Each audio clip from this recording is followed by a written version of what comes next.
சிறுக சிறுக சேமித்து சிக்கனமாக இருந்து வாழ்க்கையில் வெற்றி பெறக்கூடிய ராசிகள். அதாவது அதிக சம்பளம் இல்லைன்னா கூட அவங்க வாழ்க்கையில் என்னென்ன தேவையோ அந்த தேவையெல்லாம் நிறைவேற்றி கொள்வாங்க. அது காலபுருஷ தத்துவப்படி சில ராசிகள் இருக்குது. ஜாதக அமைப்புலேயும் சில பேருக்கு அமையும், காலபுருஷ தத்துவப்படியும் சில ராசிகள் உண்டு.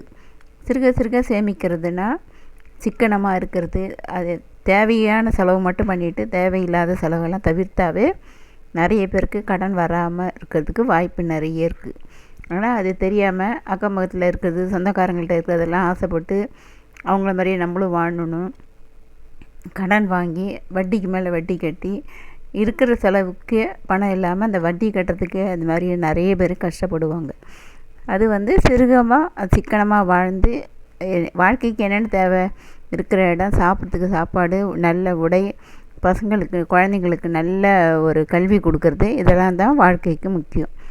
அந்த எந்தெந்த காலத்தில் என்னென்ன செய்யணுமோ, திருமண காலத்தில் திருமணம், இது மாதிரி செய்கிறது தான் சிறந்த வாழ்க்கை. பணக்காரனாக இருக்கணுங்கிறது அவசியம் இல்லை.